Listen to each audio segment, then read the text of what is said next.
Hello and welcome to Play 2 Video Games Club. I'm your host Paul James, and in this month's episode I'm joined by Jay Parnas and Damo Camilleri. Hello. Digitized, bitch. Yeah, we're doing this thing via the internet again, just because reasons, and logistical stuff, and I can't get myself organised, and other stuff that will become clear down the track. Yeah, Um, that's right. Remember wait. to blame Paul. We just can't wait to make this shit for you to watch. yeah, we're literally getting together in a few days from now to record more, but it's too late for the Video Games Club, so...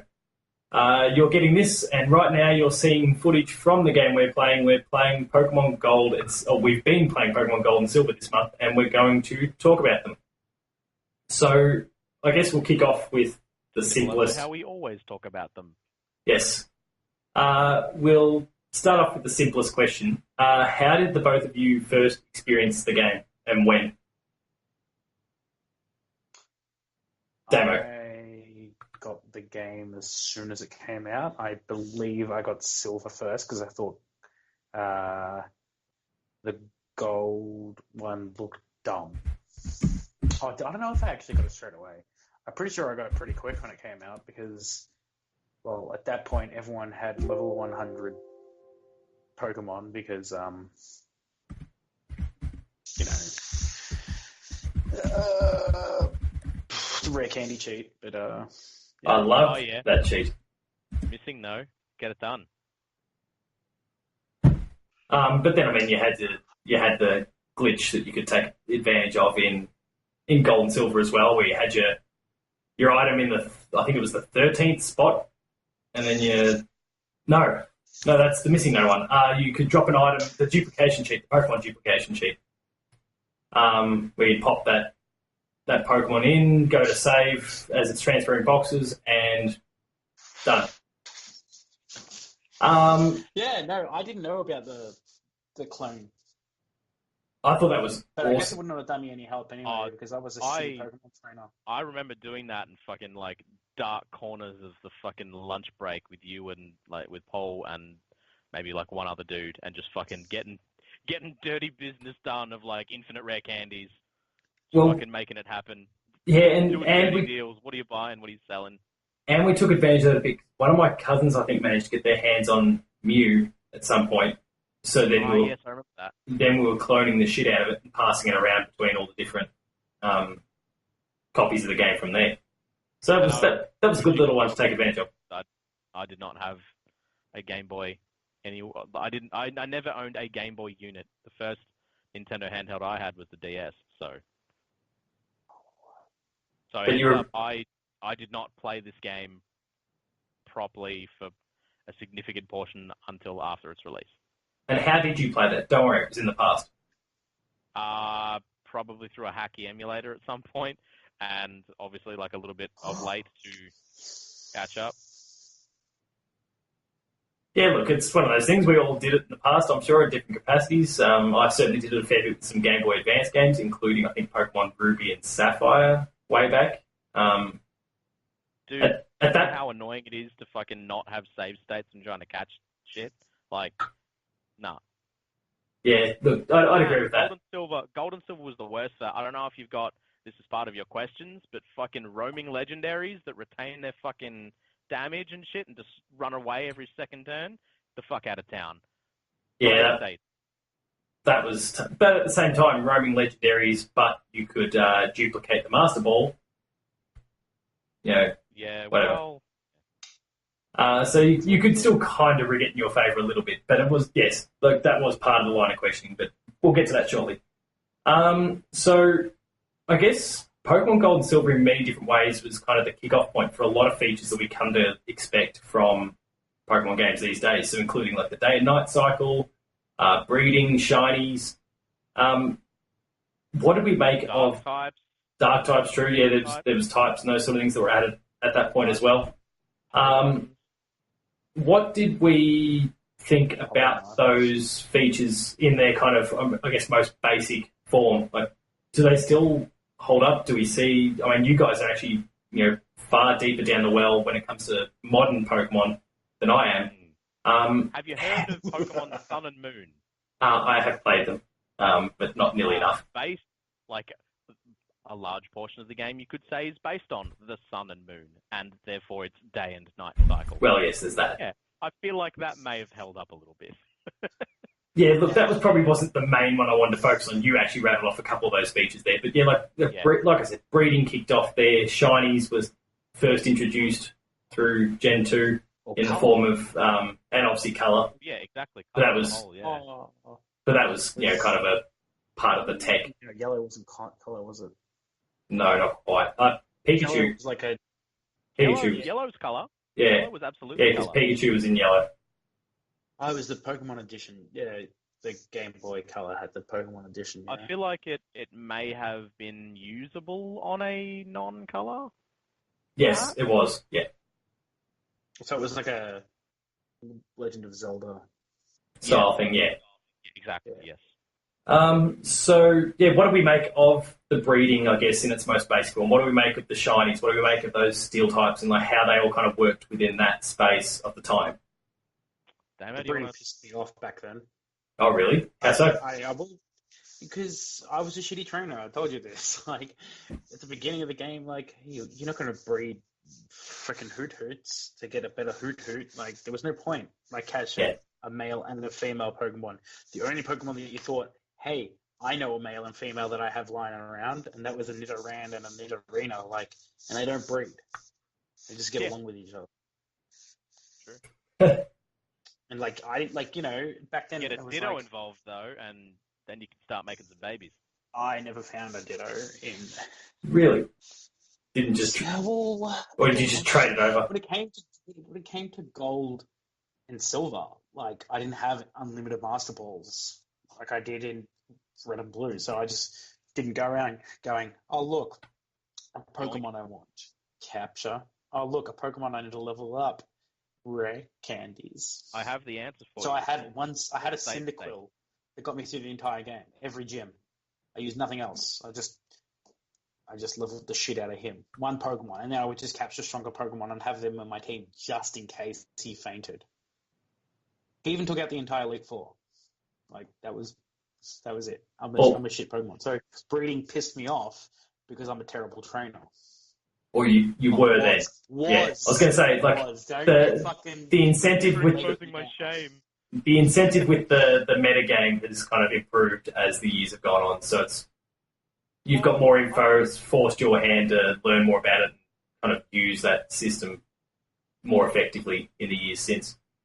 See, for me, the reason that I didn't play this game back then was because I went through some life changes and did not really have any friends around that owned any of that, like any of those. I had no ability to play it, whether it be vicariously, indirectly, or at all, really. And as a result, I never really got my hands on it. It was kind of just, it was just this void. So I'm able to look back on it of like things that they introduced that kind of then affected the series and how they affected the series. So for me, breeding specifically, I feel like, and the way, because they also changed the stats. The stats are all fucked up in red, blue, and yellow, like first gen. They were not right. I know that they split special into special attack and special defense, but they also, like the scaling didn't work right in the first 3 games. And then I think they changed it for, either they changed it in second or they changed it in third gen. Anyway, not the point. The point is, I feel like with breeding, they have, over the course of it, set themselves up with the whole, like, IVs, EVs, all that shit. That bothers me. Of all the things in Pokemon, I hate that you can't just go out, catch a vanilla fucking whatever Pokemon you want, and through your training, make it as good as anyone else's. And then your moves do the rest of the work. You have to like catch one and then breed one and then try and get one with a slightly higher IV stat so that you can have like an extra 1 or 2 points of damage so you can get the perfect one. And then from there you've got natures and things that they've introduced since, which again, it's just another clusterfuck of, oh, well, will this random draw out of a hat give me the exact thing that I need, or do I have to do this dance again? Like, I think it's cool that you can breed moves from one to another. I think that's probably the most worthwhile part of it. But I feel like that they went down a dark path with having stats be so variant, and again, then they've got things like hidden abilities and shit like that they introduced later on, like regular abilities and hidden abilities, and you can sometimes only get hidden abilities through certain fucking events and shit like that. Like, again, it's a really dark path of like, well, I can never really get the perfect version of the Pokemon that I really like, which I think is really lame, personally. So Yeah, that's that all makes sense. my view on that. Like, it's again, like if you want to have, I don't know, like your perfect, Charmander or whatever, or Charizard, a default starter will always have like a very specific move type that like it boosts its own type moves when it's below like 33% health. But then some of them have got super really cool hidden abilities, but you just can only get them for an extremely short window and stuff like that. Like it makes no sense, and I feel like breeding is probably the thing that allowed them to do that moving forward. But it's like, well, if you keep grinding this harder, I don't know. It's a weird like RPG or JRPG offshoot that I'm not really a big fan of. No, that's fair enough. I mean, there are a lot of people who just love that grind, I guess, that goes with the breeding, trying to get their IVs right. I would challenge you to find someone that would love that as Sorry. opposed to, Yeah. okay, we're gonna give everyone the same IVs, and the way that you like set up your move set does the job, and maybe you can have like a one or the other move, and that's it, no hidden shit. I guarantee you would have a lot of happier people. Sorry, no, that's probably a good point. There's just a lot of people that dive headlong into it and kind of immerse themselves in, and that's the hand they've been forced, I guess, but that's because of the love of Pokemon, not necessarily the love of that system. It's the yeah, exactly. It's the forcing of the hand that bothers me, and like I said, I feel like that's kind of the genesis of that. So we obviously spoke very briefly about day and night cycles, and obviously that's a pretty simple sort of mechanism, really. But how did that kind of resonate with you when you've played Red and Blue and you've known that to be just one time a day, no other variants at all, and then all of a sudden we're getting different types that are more prevalent at night time, and so how did that kind of, especially given it's running on a real world clock, how did that kind of hit you or strike you back in the time? No, I used to have to change the time on my Game Boy. The game. I can't remember. I think you had to change it on the game because I'd play it at night and I'd get nothing but night Pokemon. Like, it was really annoying because it's like, no, I need this during the day. Like, so I think I set it so that I would have at least 3 hours in the day and then 3 hours of night, and then go to school and come home and rinse and repeat. Yeah, I feel like they should probably, instead of having it be like it was too one way or the other. There was no like, well, you'll have a 10% or 50% reduced rate of encountering this particular thing, but a 50% increased encounter rate of something else. Instead of just being like, yo, you'll only see Hoot Hoots at night and only fucking Centrets during the day because fuck you. Yeah, look, it's something that's certainly refined and improved in the entries since, but it is important, I guess, as a genesis for that system. Shinies also got introduced, courtesy of the shiny Gyarados. Either of you two been big into chasing shinies through the various generations that have come out? No. Never knew how to get one. Encountered my first one in X and Y. I got a shiny sheep thing. The Mareep? Mareep? Do you know what's really fun about getting a shiny Mareep? When your Ampharos comes out pink, you're like, wow, that's an improvement. I'm lying, it's not an improvement at all. That looks so dumb. It just didn't. Why didn't they make it black? Why don't they just polarize the black and yellow? Invert its colors or something? Yeah. Some of the color combinations that they use are really weird. You'll have a lot of blue Pokemon end up it's like normal colors like blue and white, and its shiny colors like purple and green. And it just looks like a fucking mess. It's like, I have a 1 in 4,700 chance of this occurring, and obviously I have to catch it because it's 1 in 4,700 and whatever, or 6,000 or something like that. But boy, does it look like shit. Yeah.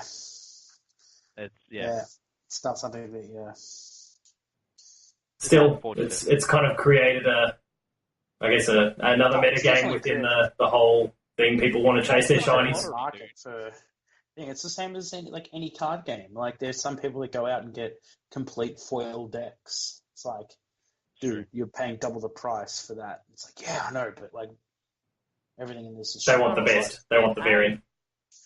Yeah, look, I'm pretty sure it was.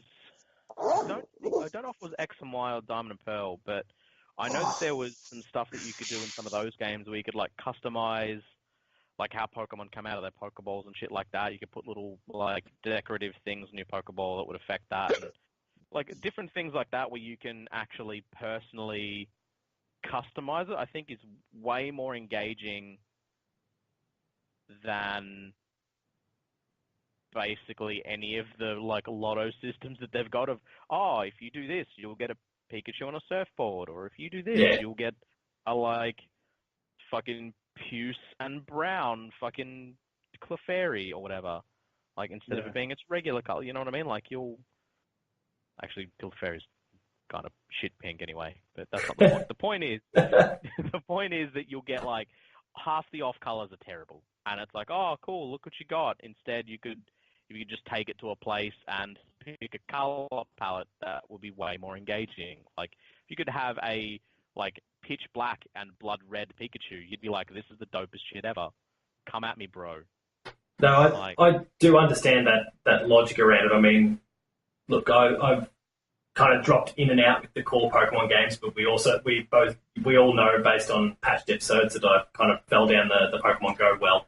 And like they gradually released shinies through that, and Bulbasaur was the most recent one, and it's just a slightly different shade of green. Like it's really like that's real bad. Like, what? Okay, cool, great. If you think that's you should have a look at Scyther. I love Scyther. Scyther is literally like they made Scyther's green ever so slightly more vivid. I'm going to look it up now. Yeah. Okay. Yeah. Be prepared for disappointment. Like, I mean, it looks like the shiny version does look better, but it's like, well, why is that not just his default colors then? Wait, that's his shiny? Yeah. You see what I mean? It's like you're messing with me. No, I'm dead serious. It's like they're the same. It's almost the same colors, just one is more vivid than the other. Like you don't even get a palette swap on that. You see what I mean? It's like if you could just pick from like a color, like they've got character customization in the new games. Like why can't we just like throw some dye on our Bulbasaur to make him like pink? It's almost one of those things that, despite the fact that there's certainly a fairly large portion of people that want to chase down their shinies, it still seems to be a bit of an afterthought for the devs. I guess. I don't know, man. Like I feel like little bits of red there too. Still look at the Scyther. Yeah. It's whatever though. That's still. You would never even notice. So you spoke about the. You'd be kind of proud that you had one. Yeah, for sure. So you spoke about the dark and steel types being added. How did that strike you back in the day? Because obviously we've had more. Go on. That was a huge deal. I mean, dark type is immune to psychic, and psychic in Gen 1 was just like, yo, I'm gonna have a Gengar and a fucking Mewtwo and a fucking Alakazam and I win, and a Dragonite. Like that's the thing. Like Dragon could get bopped by like a bulky water type with a decent. Like you could bulk through a Dragonite with a Vaporeon if you were like ballsy enough, but they then throw out an Alakazam and it's just GG, game over. Like it was just too strong. And part of the change of like special attack and special defense was important there because they were able to give it additional stats. Where it's like, okay, well we can give it very high special attack. We don't necessarily have to give it as high special defense or whatever. Yeah. Which allowed them to kind of steady the ship with that. But the whole, like the dark typing, basically meant that I could like you could throw out your Alakazam, and then I could be like, cool, I'll throw out my Sneasel or whatever, and like your attacks literally do nothing. It's the same like electric versus ground type situation. And it basically it evens the playing field a lot more than before. And Steel's a little overpowered, in my opinion. It's just, let me have all of these resistances. Also, I can't be poisoned, and you can fuck me over with like ground and fire, and that's it. But I mean, I think I knew. I feel like Steel types should be weak to electric. yes, absolutely. I'm pretty sure the Orange Islands came out before. I can't remember what I watched. If I watched that first. Oh, you're talking about the anime? Yeah, because then you knew about Steelix. That was before. That was definitely before. Yeah. So the Orange Islands. Yeah, that's right. 'Cause you didn't know, Steelix was a thing, and then it became a thing. Mm. So, shifting focus a little bit, I guess one of the things, and we've spoken about it in a few various Pokemon-related conversations off camera and in the form of patched. One of the things we've spoken about quite a bit is the fact that you can go back and visit Kanto once you've completed the main game. And feature in any Pokemon game ever. That culminates in a battle with Red. At the very end. And your rival from Red Blue he takes Giovanni's spot. Yes. It's the gym leader. Is it the Viridian? Viridian? Yes. Viridian Yes. gym? Yeah. And yeah, so that's cool. Like it's supposed to show like a passage of time almost, which I think is pretty cool. Yeah, I think they do a great job with that. But what was the initial impression? Because we'll talk about what we think about the future of the franchise, given what happened in this game. But what was your initial impression when you realised, oh man, I can go back and play Red and Blue essentially, but with all these new Pokemon, and some of those changes you spoke about. What was the initial impression there? Amazing. I wish I had my Blastoise. Well, you could get one, couldn't you?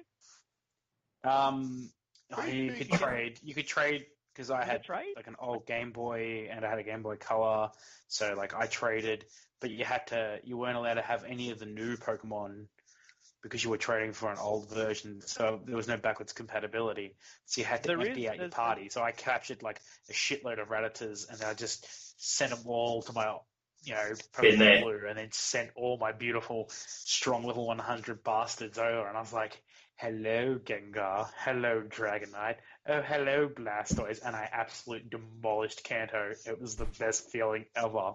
I feel like maybe I'm thinking of yellow version. Because you get given a Charmander, Squirtle, and... Yeah, as you progress. Bulbasaur. Just by rent. Like, people are just like, yo, take this thing that you can't get anywhere else in the game. It's like, thanks. Maybe you couldn't get them in Gen 2. Huh. I don't remember. Yeah, I think you had your 3 starters, and that's pretty much it. But which starter did you guys pick, by the way? Which is your favourite of the 3 from Cyndaquil? Yeah, it's got to be Cyndaquil. Fair enough.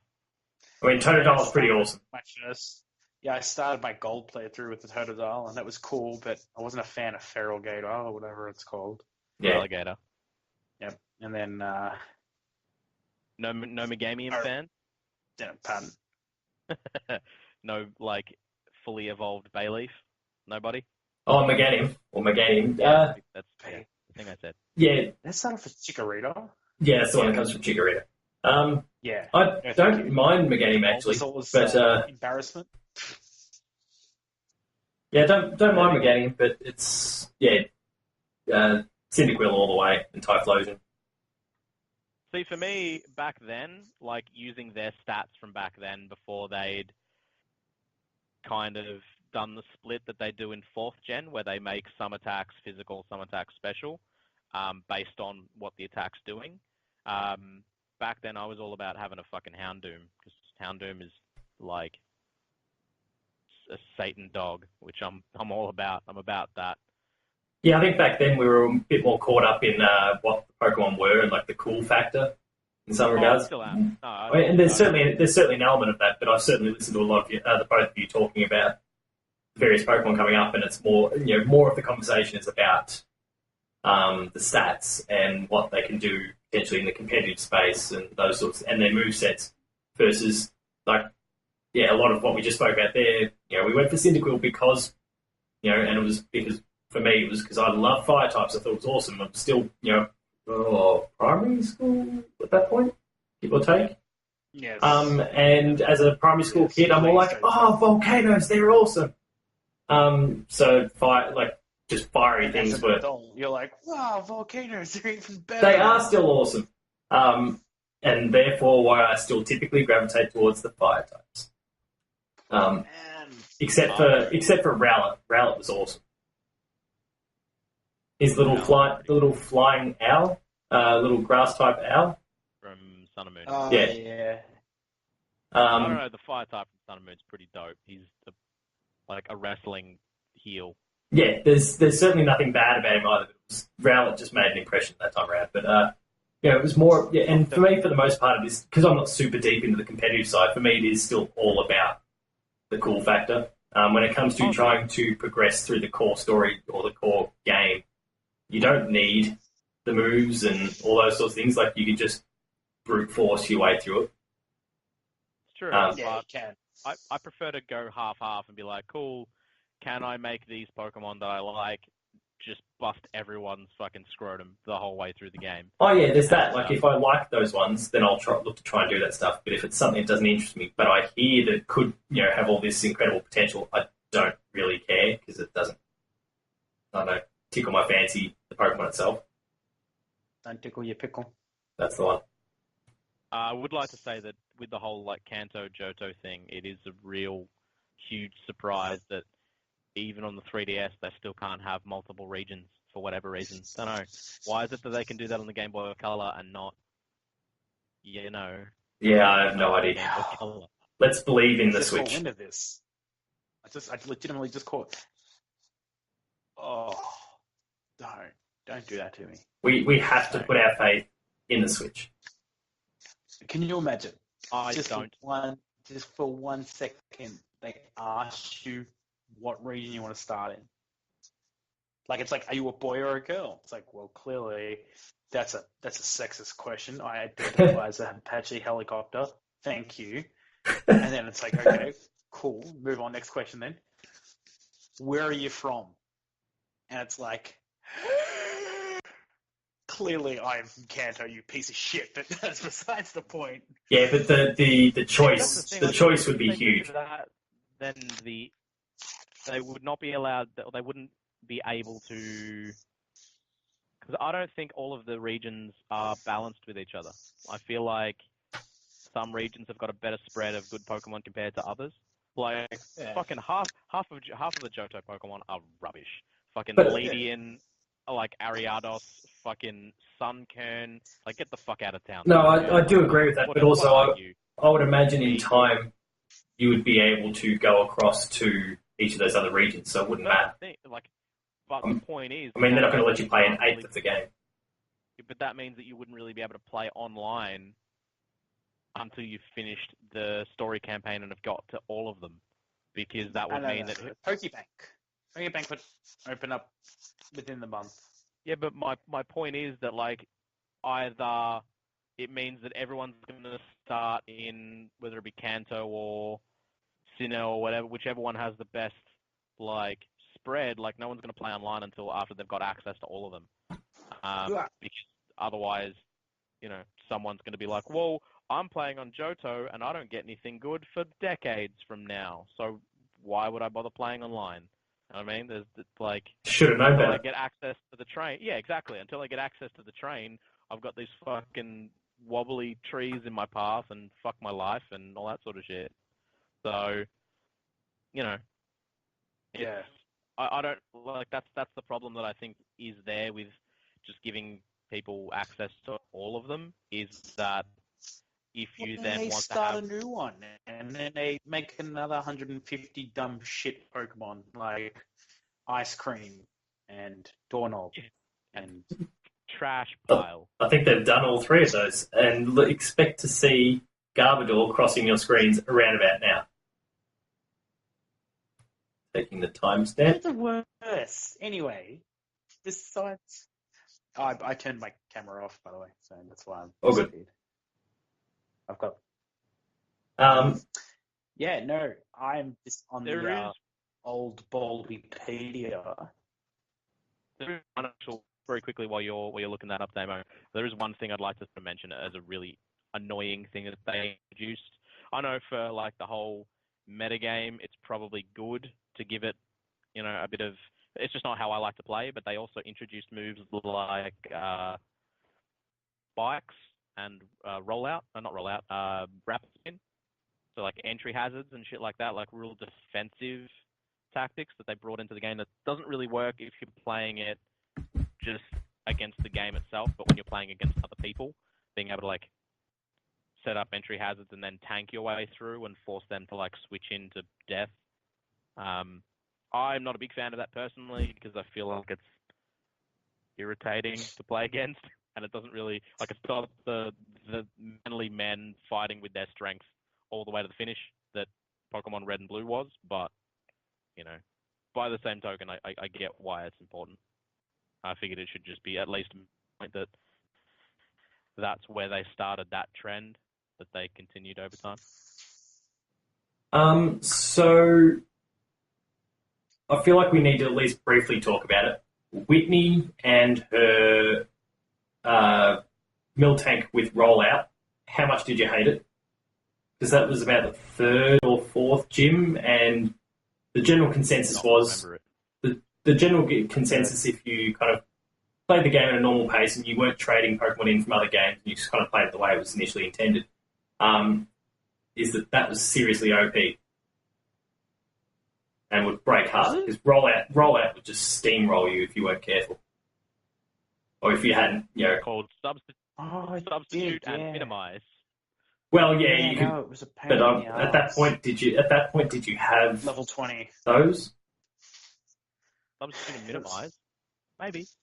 What about it? 20. I think my Cyndaquil burnt the fucker. So like the old trick, if you burn, like if you pretty much burn a Pokemon, they just full heal it. No, the gym leaders like pretty much glitch out and they heal it, and and then you pretty much can continuously burn them and they just keep full healing. Oh, you mean they waste all their potions early? Yeah, because I'm pretty sure they got like a billion. They've got like a billion, full heals or enough to at least get them through a battle. So they just keep using it. I used to do it to Brock all the time. Burn Onyx. Poor bloke. And then Onyx would just it takes damage over time. You could probably use poison or toxic or whatever as well. Yeah. Yeah, but I can't remember it being a pain in the butt, but I'm pretty sure at that stage, that's a level 20 Miltank. I'm pretty sure I was looking at a level 35 type version or whatever it was at that stage. I probably would have had some sort of fighting move on my end to take care of business. It was certainly one that caused people plenty of headaches back in the day. I guess as we get close-ish to wrapping it up, we spoke about some of the Pokemon in this gen, and sure, there were some that were, I don't know, little subpar. But were there any that really resonated with you? And obviously we spoke about Cyndaquil in terms of something, before in terms of the starters and those sort of things. But were there any that really kind of grabbed you? Houndoom, Gligar, Scizor,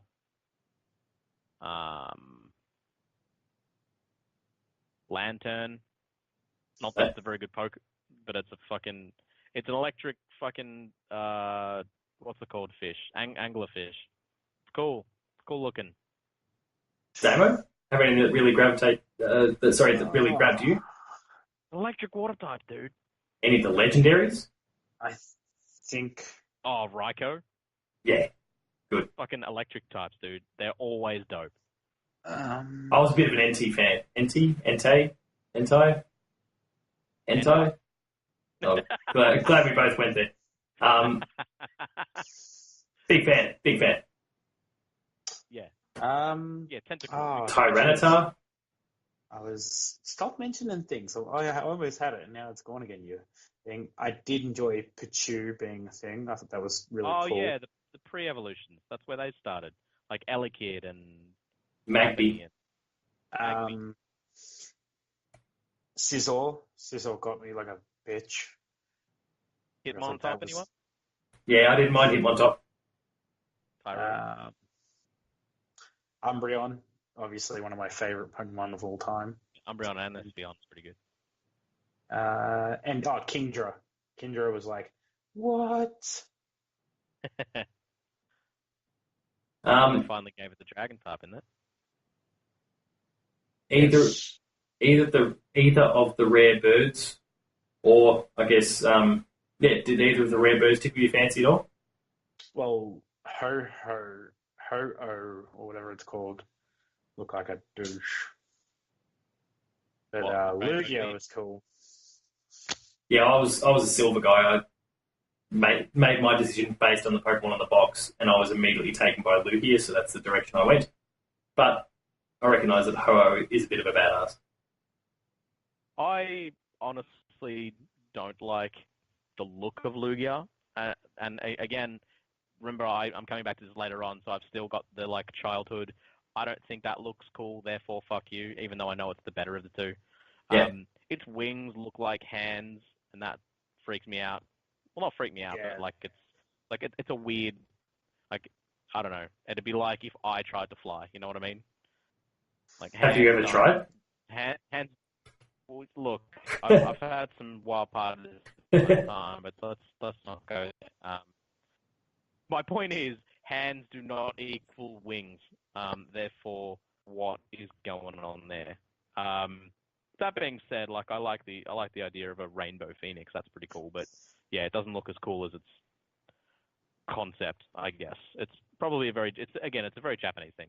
Yeah. If it was Western, it'd be like it would kind of look. You know what? Actually, they've already got Moltres. I don't know how you do a flaming bird any more than you do Moltres. So never mind. Forget what I'm saying. Ignore all of it. I have to say I was a big fan of Tyranitar, Donphan, Lugia I was a fan of. Tyranitar. Oh. And Big he's... Centrit guy? What was that, sorry? Big Centrit fan, are you? No, can't say. Can't say that I was. You mean far? There is a lot of throwaway Pokemon in Johto. And I'm also a massive... Widow? Yeah. I'm also a massive sucker for, and he's not one that was, badass in any way, shape, or form. I was a big fan of Politoed, and he was one of those ones where Oh, that's cool. you already had your established third evolution when it came to Poliwag. You went Poliwag, Poliwhirl, Poliwrath, but then all of a sudden there was the inclusion of the King's Rock, and that allowed you to get Politoed, and that was the first time we saw any of those sorts of evolutions taking place, where there was kind of that sidestep. Well, not a sidestep, Ending, but yeah, the alternate ending sort of thing. I was a big fan of that. I thought that was really cool. That feature. I totally agree, 100%. I think that's really cool, and I think that like one of my favorite Pokemon, which came a lot later, in 4th gen, very much mirrored that, which is Galad versus Gardevoir. Okay. Which is, so it's Gardevoir's, I think they changed it very recently to Psychic Fairy, but it was originally just Psychic. And then, but if you gave it a stone at second stage and it was male, you would get the Psychic Fighting instead of Galad, which is, it's same sort of line of thinking, whereas Politoed is a special attacker who's got higher special attack versus physical, and he's just pure water, whereas you've got Poliwrath that is water fighting and is more physical. Actually, that's something else we didn't really talk about. Dual types. Dual typings was introduced in... Oh, yeah, true. Charizard, who Yellow, was my MVP back in Red and Blue, suddenly became fire and flying, and those sort of features. Got bopped by every electric type ever. Yeah. And was like, oh, rock types, I'm fucked. Yeah, suddenly a slightly less intimidating prospect at that point. But on the plus side, he could start learning fly, which was pretty yeah. And I loved him no less. But no, dual types were that's another one of those inclusions. And that's extremely important. Pokemon would not have gotten nearly as far as it did without dual typings, because you start just after a certain period of time, you're just reinventing the wheel. It's like, okay, cool, here's another fire type. Its stats are minutely different from the one you got last time. Let's go. But if it's like, okay, well, how about we give you a fire ghost type, or a water electric type, like Lantern, for example. That's one you wouldn't really expect, because it's like, well, normally you think, how do I bop this water type? It's either I have my grass starter, or you have your electric type. But then if it's also an electric type, that then starts to, throw wrinkles in people's plans. So it's really cool. Yeah. Were there any other inclusions or anything? Oh, sorry, go on, Damo. Oh, there's a couple of things that I actually really liked that has been reproduced in every other game. The bag sorting. Yeah. Like, oh yeah. No longer just all items in one section of your bag. They, it's like key items, Pokeballs, and all that stuff. The Pokeballs themselves, like, you were able to make new ones out of those, like the nut things. Like, depending on what seeds you planted. Yeah, the apricorns or whatever they're called. You got apricorns. You get a lure ball or like heavy ball. Things like that. That was cool. I like that. Did you guys miss the Safari Zone? Oh God, I miss the Safari Zone. A little. I miss Pinsir, bro. I don't miss Pinsir. Rocks to Pokemon. Piece of shit. Yeah, and yes, throwing rocks at Pokemon was always good fun. So to not do it was disappointing. But are there any other features or inclusions or whatever that really struck you about the Pokemon Gold and Silver experience, especially in the time capsule that was the 90s when it came out, or 90s, or did it just creep into 2000? Late 90s, early 2000s. Would have been late. No, the color was amazing. It really did bring the Pokemon game to just such a better life. Like, it really you kind of went far out. Like, look at the graphics on this. Like, I think this is the one where the sprites began to change. They were better. Yes, they were certainly better. They were more cartoony. Like, if you go back and look at Gen 1 sprites, horrifying monsters. Like, they are no joke. Fucking. How fat's Pikachu? Yeah. Fucking go back and have a look at what Haunter looks like. Will actually haunt your dreams. Yeah, it's not great. I do remember that. Also, how, like, you look at your Pokemon in your bag, and they all had the little icons next to the names and stuff. Oh yeah, yes. And they were like in Red and Blue, it was like that's a beast Pokemon, like, and they were all just like the one thing. At least this one, it kind of changed up a bit more. The birds didn't all look the same. Yeah. See that? For you viewers out there, I'm holding up a picture of Haunter from Gen 1 on the screen for Jane Damo to see. It's no joke. Sorry, man. Screen was off. What happened? Hang on, let me go again. Take a look at this bad boy. Yeah, look at him. Such a beast. Look, I think for me, I guess as we really start to wind this thing up, Gold and Silver it's probably not. There's been so many improvements and refinements to so many features over the years that they're clearly not the best Pokemon game of the lot. But it's the one that I think I have the most memories with and for. And certainly the most nostalgia, despite the fact that obviously I got on ground zero really with Red and Blue. I don't know. It's up there in the top 2 of like most paradigm defining. Yeah, for sure. Like, I don't feel like I guess Diamond and Pearl will be up there as well. Probably top 3 of like where they really changed a lot about how the games work. Like Gen 3 and Gen 5 and 6, I don't really feel like did a huge amount to really change the formula up a lot.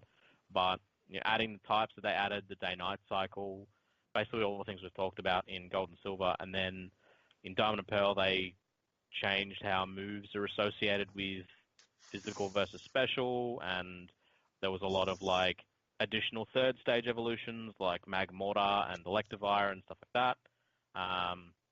And also like being able to evolve Pokemon at like certain places rather than like with just necessarily like a stone. And then you've got like Sun and Moon that's basically like, yo, HMs, fuck them. TMs, fucking free for everybody, always, and all that sort of shit. Like, gyms, you like gyms? Fuck off. Go elsewhere. We don't have them. So, like, I think those are probably the three I would say that really kind of do the... So, like, it's still definitely in that top three. One thing I will say about Gold and Silver in terms of the thing that I find that kind of expands on the fact that you can go back to Kanto, it kind of makes your Pokemon relevant more or less all the way to 100. Whereas if you think about what level you kind of finish the game at normally in a Pokemon game, it's like 60. Yeah, there's not much incentive after that. Yeah, it's like, oh, cool, I've finished this. I could play this weird Battle Coliseum that's kind of bullshit and will earn me battle points that I guess I can buy hold items with. Like, they haven't really done anything interesting with that since. Like, even if it's not another region, it doesn't really incentivize you to continue with your journey beyond, like, an Elite Four. It's probably some of the best post-game that's come to a Pokemon game. Yeah, just purely because it makes shit relevant beyond, like, level 60 or 70. Which, if you think about it, if they can level up all the way to level 100, why is that not important? Yeah. So I think that's probably, for me, the biggest takeaway of, like, okay, well, when you're fighting against Red, he's got, what is it, like a level 78 Pikachu or something, or level 80 Pikachu or something? And it's like, okay, well, for me to bop that thing because it's got probably a light ball on it and all that sort of bullshit. I've got to do the time.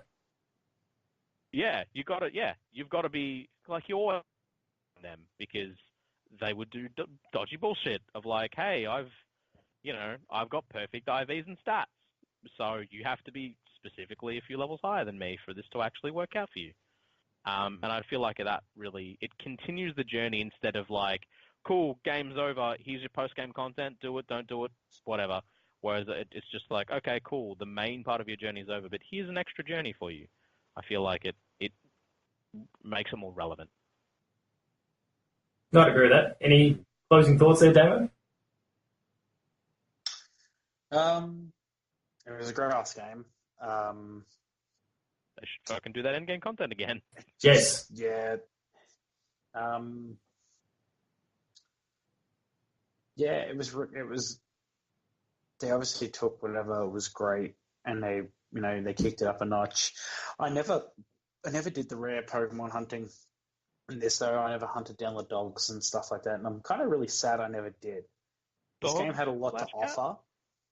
Fun. That was always like the schoolyard thing. Are they legendary dogs or are they legendary cats? Oh, yeah.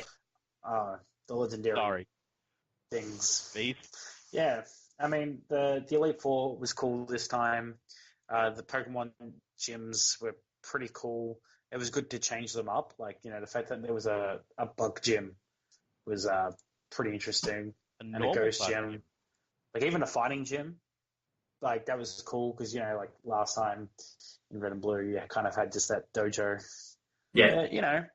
Even the Eevee fight, you went and fought the Eevee sisters or whatever their name is. That was really cool. And there's all these little cool things in this game that made a very solid game. The Pokemon, not the best thing in the world, but overall... Dude, Apom, get the fuck out of town. No, I'd agree with all those sentiments, but yeah, I mean, largely for me, it was just, it changed so much. It added so many cool new things, and it just came along at just the right time. So I think it's always held a very dear place for me. I feel like they also, with their Pokemon design, they also still had a lot of that red-blue magic. Like, there was no, like we said, garbage pile or ice cream, or, like, they still looked like a wild animal of some sort for the most part. Bunch of magnets stuck together. Well, yeah, but they somehow made that look more sentient. Dude, have you seen fucking Klefki? Come on, son. It's a fucking keyring Pokemon. Like, they're running out of shit.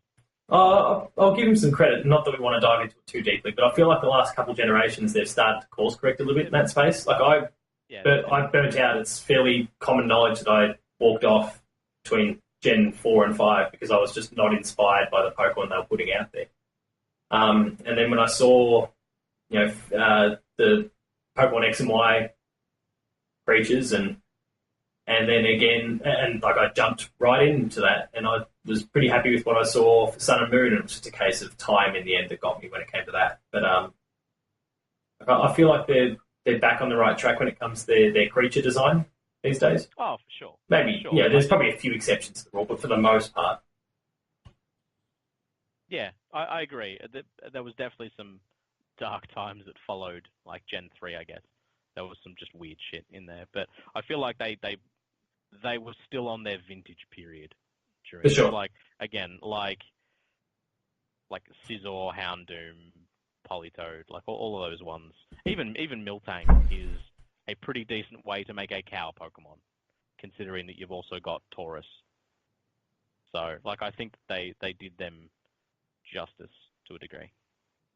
Yeah, absolutely. Well, I think we might wrap it up there, provided there's nothing from either of you still to be added. Just one thing. We Go for also forgot to mention that Pokerus was involved in this. It was a 1 in 21,000 chance of your Pokemon having it, encountering it or something. But, and that was to do with, like, your stats or something, wasn't it? Yeah, Pokerus Pokemon virus was introduced. Encountering a Pokemon with the virus was rarer than a shiny Pokemon, with odds estimated somewhere between 1 and 21,845 chance.